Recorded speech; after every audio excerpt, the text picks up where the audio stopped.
Please join me now in a spirit of prayer and meditation. After our spoken prayer and a time of silence, we will sing together Spirit of Life, hymn number 123, which is also printed in your order of service. We'll sing first in English and then in Spanish.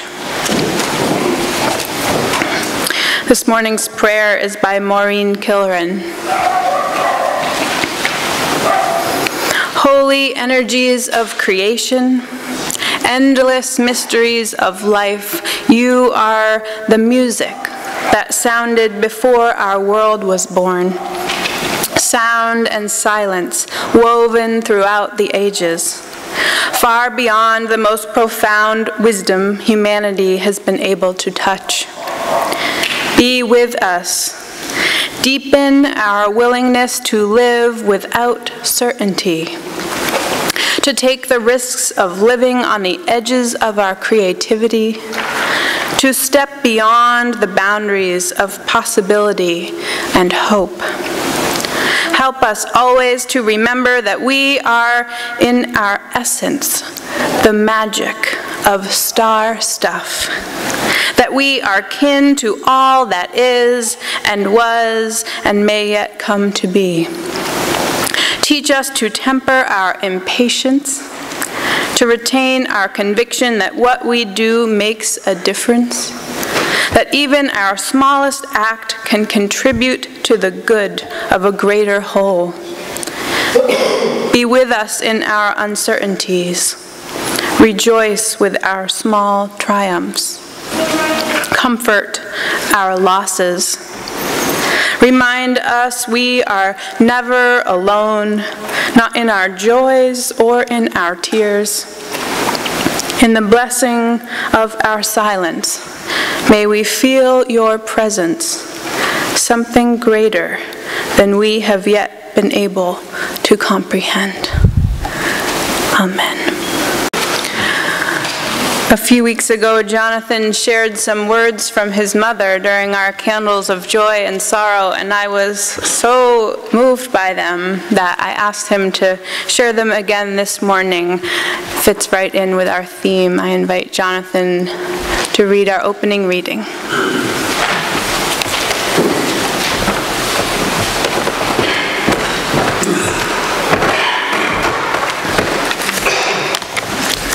Thanks for this privilege and honor, and really the context was I read a few sentences that my mother wrote on Mother's Day. The context is she died of cancer 10 years ago. She was the first woman movie critic on the New York Times. She used to say it was the hardest job of her life. She used to have to watch movies all day long. But she was a beautiful writer, and she believed in the power of words, and we all had to memorize poems, and she read the dictionary every night. And anyway, this is a much longer article that was published a few days after she died, really about orphan children. And my husband and I had adopted our son from Ecuador. And she'd been very moved by everything she learned. Even at 84, she couldn't believe how much she was still learning about life. So these were the last two paragraphs of a much longer article. And really, so much of what she wrote about, I think at the very end, was just awe, was just this amazing, amazing moment in knowing she only had a few hours left to live. So it's called Toco el Cielo. Ecuador is a land of mystical sun-drenched daylight and moon-drenched nightlight, a country where twinkling cities cradle softly in the arms of snow-capped mountains like a father and child sleeping, where wide valleys of corn and quinoa fields spread a patchwork quilt as far as the horizon, and volcanoes smoky curls into the clouds, and a big warm ocean teeming with exotic sea life, and every street corner tamale vendors and rainbow bouquets of roses, floras for sale, a quarter a dozen. In that land of ancient valleys and hills and the indigenous people's melodic language of Quechuan, there's a saying in Spanish, Toco el cielo. It translates, touch the sky. I have lived so long that once or twice I have been blessed to know what it might mean to actually touch the sky, to come that close to holding something perfect in my heart, to finally learn what only matters in the end is simplicity, kindness, friendship, love. This amazing adventure, this beautiful rose, this smiling child, these precious notes, these hands ready to hold mine as I reach out and reach up for the sky. All my dear friends, toco el cielo, and I'll see you soon.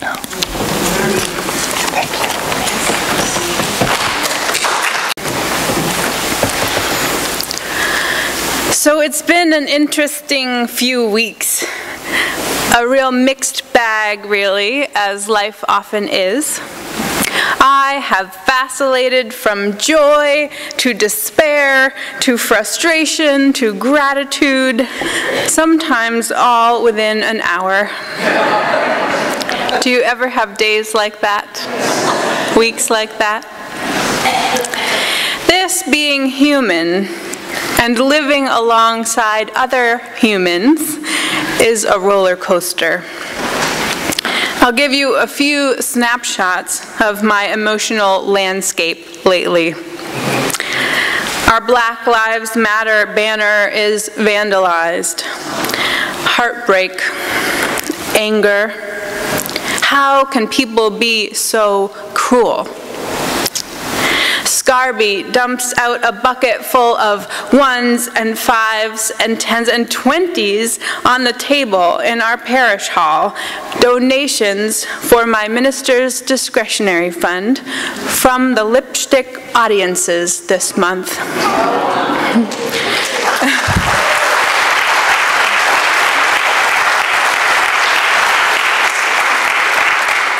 Gratitude, amazement. How can people be so good? Friendships around me rupture over small things. Sadness, exhaustion. Why do people have to be so human? 20 people gather to help give out racial justice stickers on the 4th of July after we're told our group cannot be in the parade. Pride, self-righteous indignation. Someone doesn't want a sticker. Deflation, shyness, uncertainty. Someone approaches to ask for a second sticker for a friend. Hope, solidarity. Why do some people feel our fates and struggles are connected, and others don't feel connected at all? Family comes to visit, and the kids are all 2 inches taller than the last time I saw them. Joy, nostalgia, worry. Will people be good to them? Will life be good to them? What good will they do in the world? At times, exhausted by the life roller coaster, I want to retreat, to hide away from the world, find a safe corner and not venture out of it. Have you noticed that time-out punishment system from childhood has become a kind of adult reward system?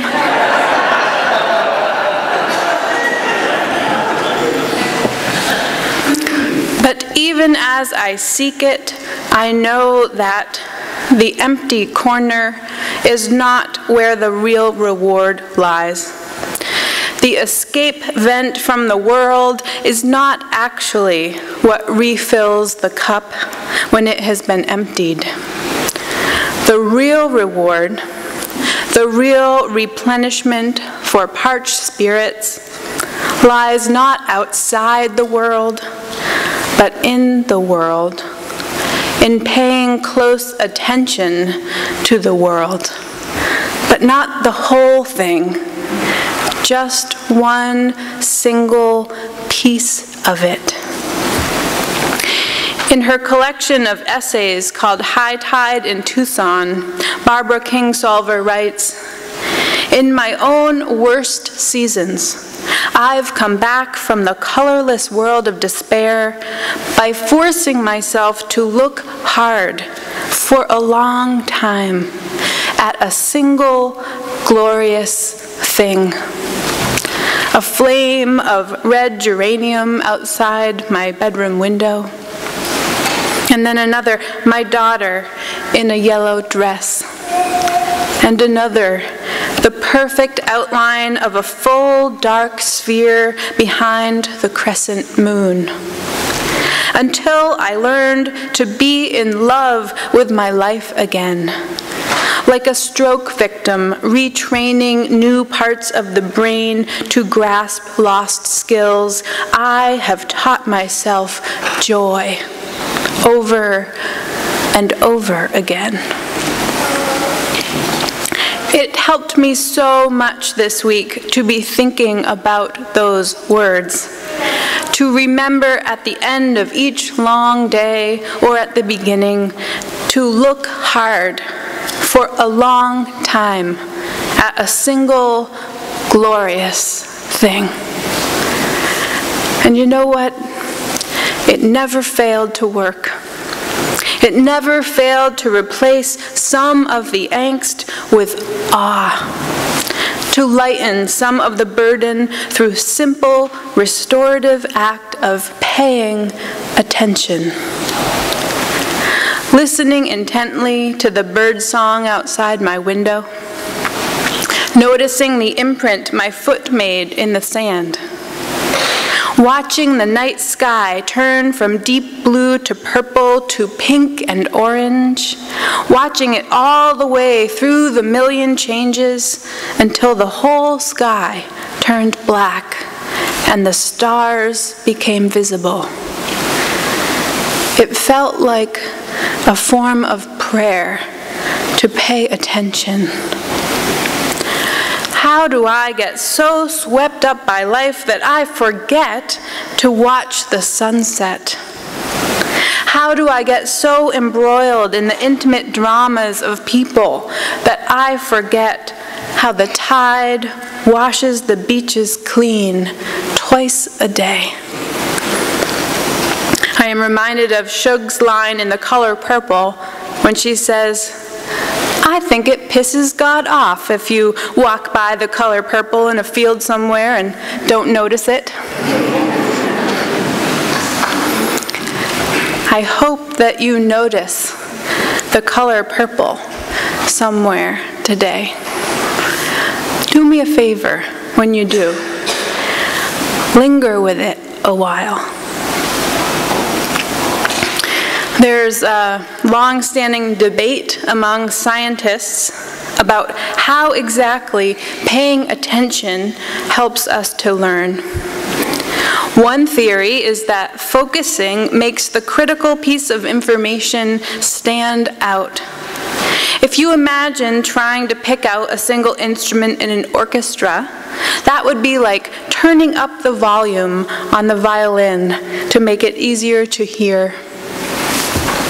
Another theory is that focusing actually dampens the background noise, like turning down the volume on the rest of the instruments to let the violin stand out. How does reverence work? Is it a turning up of the volume or a turning down of the background noise? However it works, paying attention, being in awe, allowing time for reverence, it's a healing act. Reverence takes us out of ourselves, puts things back in perspective, shows us our place in the wide, wide universe, not by making us feel small in a bad way, but by reminding us that we are part of something so much larger than ourselves. Reverence reminds us that this too shall pass, that we are held by a design of the universe that is too big to be dragged down by our small troubles. That once in a while, we need to lay down our burdens, our frustrations, our disappointments and heartaches, and focus on a single glorious thing. I told you how Barbara Kingsolver's words were a balm to me this week, but it was actually a trinity of Barbaras that helped me. So let me tell you what the other two Barbaras have to say on the subject too. In her book, An Altar in the World, Barbara Brown Taylor shares that she learned reverence from her father. For him, she said, it had nothing to do with religion and very little to do with God. From him, she learned by example that reverence was the proper attitude of a small and curious human being in a vast and fascinating world of experience. She remembers one night when her father told her to pull the pale blue blanket off of her bed and bring it out to the deck. The air was sweet and cool, she remembers. The sky bristled with stars. After my father had folded the blanket in half, he lay down on it with his hands folded behind his head. My sister Katie and I lay down beside him, one under each elbow, where we could smell the chapstick, tobacco, strong coffee smell of our father. If he explained what we were looking for, she said, I do not remember.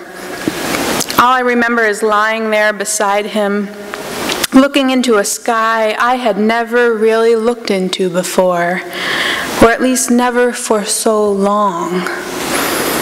When I breathed in, she remembers, I seemed huge to myself. I felt as much a part of the sky as a feather on a bird's belly. When I breathed out, I became so small that I feared I might vanish. What was a 7-year-old girl under that great weight of stars? When the first one fell, we all gasped and clutched one another. Did you see that? I did. Where did it go? To the far side of the moon. And the third Barbara Hurd. She talks about the healing act of paying attention too. A couple of years ago, she writes, I sat in a chair at the edge of the Thar Desert in India. I'd been traveling with a partner who had just disclosed something that made me want to walk away, far away, out into the desert, to just keep walking across that flat, dry expanse. It was twilight.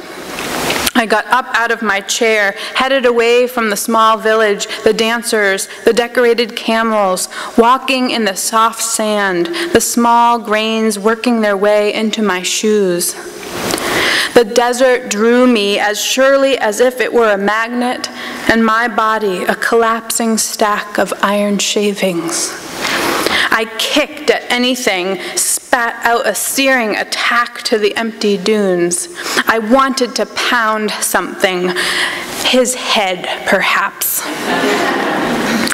I clomped one foot after another and another into the sand, which shifted just slightly. But nothing else happened. The wind didn't gust.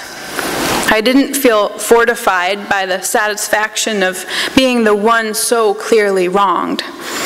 And no one from the village came to bring me back. Nothing happened. When I turned around, I couldn't even see my tracks. Everything seemed swallowed up in the vastness, the endlessness of sand, that ancient Indian sky. And finally, the need to lash out in revenge lessened. I didn't have to yell or sulk or grab the first flight home. It wasn't that the hurt lifted, but that there was, out there in the desert, more room for the hurt. And so it didn't press so hard.